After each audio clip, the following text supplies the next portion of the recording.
Winning a title in the UFC is a rare feat that only a select few will ever accomplish. That said, an even smaller subset of elite athletes manage to recapture the gold after losing it. In this episode, we'll take an in-depth look at some of the sport's most high-profile multi-time champions. Now, without further ado, and ranked in no particular order, here are 10 UFC champions who recaptured their titles. Number 10. Dominick Cruz. San Diego, California's Dominick the Dominator Cruz is generally regarded as the greatest bantamweight of all time. The unorthodox striker's resume is truly remarkable, with wins over Uriah Faber, Demetrious Johnson, and TJ Dillashaw. Of course, his two title reigns are also legendary in their own right. Cruz first captured the WEC bantamweight crown in March of 2010, a title he held when the UFC absorbed World Extreme Cage Fighting. When the two promotions combined, Cruz's WEC title officially became a UFC championship. In his first run as champion, Cruz defended the title 4 times before being forced to vacate the strap due to injury. As a result of multiple ACL tears, Cruz was unfortunately sidelined for years. Miraculously, after an incredibly lengthy layoff, the Dominator returned to action and championship form. At UFC Fight Night 81, Cruz managed to earn a hard-fought split decision victory over TJ Dillashaw and became a 2-time UFC champion. From there, Cruz would defend his title against Uriah Faber before dropping the strap to Faber's protege Cody Garbrandt at UFC 207. These days, a 37-year-old Dominick Cruz still remains a top-ranked bantamweight who is undoubtedly hoping for a third reign.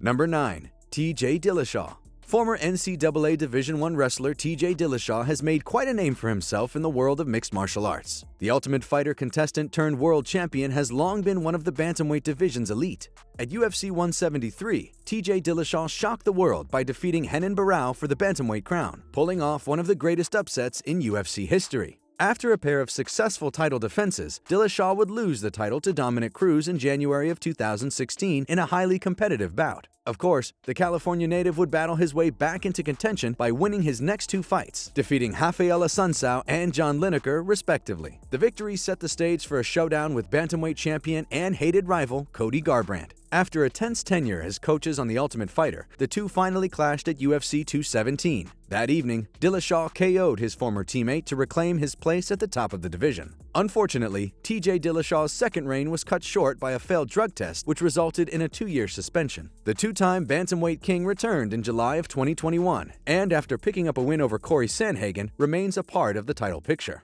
Number 8. Cain Velasquez. Despite an injury-riddled career, American Kickboxing Academy's Cain Velasquez still had a remarkable run that will likely earn him a spot in the UFC Hall of Fame. The well-rounded heavyweight's list of signature wins includes victories over Brock Lesnar, Junior Dos Santos, and Antonio Rodrigo Nogueira. At UFC 121, Velasquez became an instant star by defeating Lesnar for the heavyweight belt. Surprisingly, Velasquez would lose the belt to Junior Dos Santos in his very next fight at the inaugural UFC on Fox event. Roughly a year later, at UFC 155, Velasquez would avenge the loss with a dominant decision win and begin his second title reign. Following a couple of title defenses, Velasquez would be upset by Fabricio Verdum at UFC 188. After losing the gold, Cain Velasquez would only make just 2 more appearances in the octagon before calling it a career in October of 2019, following a knockout loss to Francis Ngannou. Number 7. Rose Namajunas. Despite making it to the finals on the 20th season of The Ultimate Fighter, Rose Namajunas came up short against Carla Esparza in her bid to become the inaugural women's strawweight champion. Still, despite the setback, Namajunas would claw her way back into title contention, picking up wins over the likes of Michelle Waterson and Paige Van Zandt. At UFC 217, Thug Rose earned her second shot at a UFC title, taking on the heavily favored Joanna Jędrzejczyk. To the surprise of fans and pundits alike, Namajunas managed to put the Polish striker away in the very first round to kick off her initial title reign. After defeating Jędrzejczyk in their rematch, her title run ended abruptly at UFC 237 when she was literally dropped on her head by Jessica Andrade. However, Namajunas would avenge the loss to a titleless Andrade and earn a shot at the woman who defeated the Brazilian for the strap, Zhang Weili. At UFC 261, Thug Rose once again silenced critics by knocking out Weili in the first round with a nasty head kick, becoming the current UFC Women's Strawweight Queen. Number 6. Stipe Miocic. As a former Golden Gloves boxer and NCAA Division I wrestler, Stipe Miocic had the perfect pedigree to become a UFC champion, a feat he has accomplished twice in his career. The pride of Cleveland's first title reign began with a KO victory over Fabricio Verdum in May of 2016. From there, the firefighter made history by defending the heavyweight strap a record-setting 3 times. Of course, Miocic would end up losing his title at UFC 226 to Daniel Cormier. However, he would recapture his crown and avenge the loss to Cormier twice over. Still, his second tenure as champ was unfortunately short-lived. Following the Cormier trilogy, Miocic was knocked out by the man who currently holds the gold, Francis the Predator Ngannou, whom he had previously defeated in dominant fashion. Despite the setback, Stipe Miocic remains a top contender who has been very vocal about his interest in a trilogy bout with the Predator.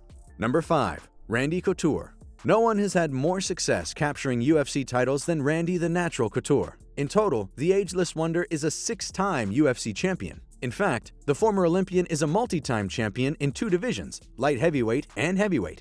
Remarkably, Couture has held the heavyweight strap on 3 separate occasions. His first run as the top heavyweight in the world began back in 1997 when he defeated Maurice Smith at UFC Japan. Unfortunately, his first title reign ended in anticlimactic fashion, as Couture would end up vacating the belt due to a contract dispute. However, Couture would return to the organization and reclaim his crown by defeating Kevin Randleman at UFC 28. He would defend the title twice in back-to-back bouts with Pedro Hizzo before being upset by Josh Barnett at UFC 36, who later tested positive for performance enhancers. A strong argument could be made that his third heavyweight title win was the most impressive. At the age of 43, Couture defeated a much younger Tim Sylvia to become the oldest champion in UFC history. As the most decorated athlete the UFC has ever seen, it was hardly a surprise when the Natural was inducted into the UFC Hall of Fame.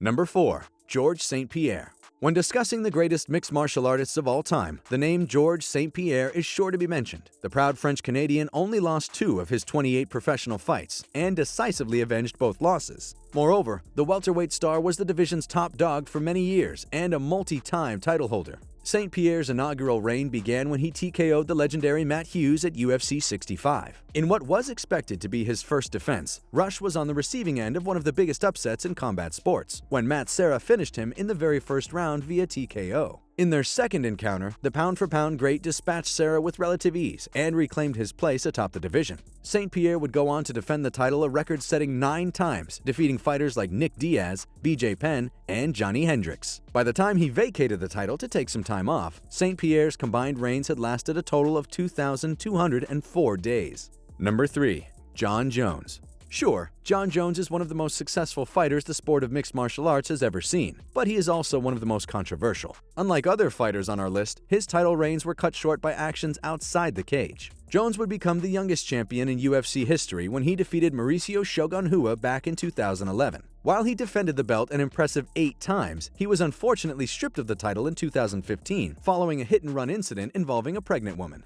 After serving his suspension, Jones would win the interim title in his return bout with Ovince St Preux, only to have it taken away following a failed post-fight drug test. Jones made his return in July of 2017, where he defeated Daniel Cormier for the light heavyweight title. Unfortunately, he was stripped once again after another failed drug test. Finally, at UFC 232, Jones would get to keep the belt following a KO victory over Alexander Gustafsson. However, after 3 successful title defenses, Jones would vacate the light heavyweight title in August of 2020 and plans on moving up a weight class, though he is yet to make his heavyweight debut. Number 2. Tim Sylvia.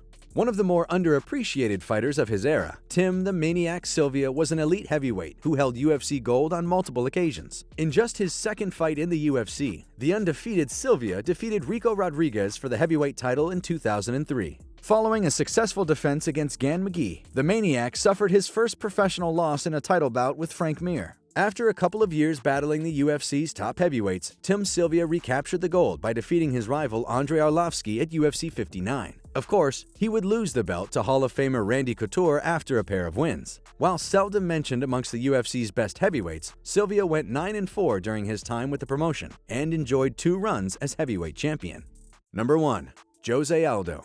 The King of Rio, Jose Aldo, won the WEC Featherweight Championship by defeating Mike Brown in 2009. Of course, the WEC title would eventually be promoted to a UFC title when the promotions merged. Remarkably, the Brazilian defended his crown 10 times between the 2 promotions and held the gold from November of 2009 to December of 2015. The featherweight legend picked up signature wins over stars like Uriah Faber, Frankie Edgar, and Chad Mendes during that span. Unfortunately for Aldo, he lost his title via one of the UFC's most famous knockouts when Conor McGregor put him away in just 13 seconds. When McGregor vacated the strap to pursue lightweight gold, the man who was undefeated for over a decade found himself competing for the interim featherweight crown. After Aldo defeated Frankie Edgar at UFC 200, the interim strap was eventually promoted to the undisputed title, further solidifying the future Hall of Famer's status as an all-time great. As always, if you guys enjoyed the video, please be sure to let me know by leaving a like and subscribing to our channel. Apart from that, thanks so much for watching, and we'll see you on the next one.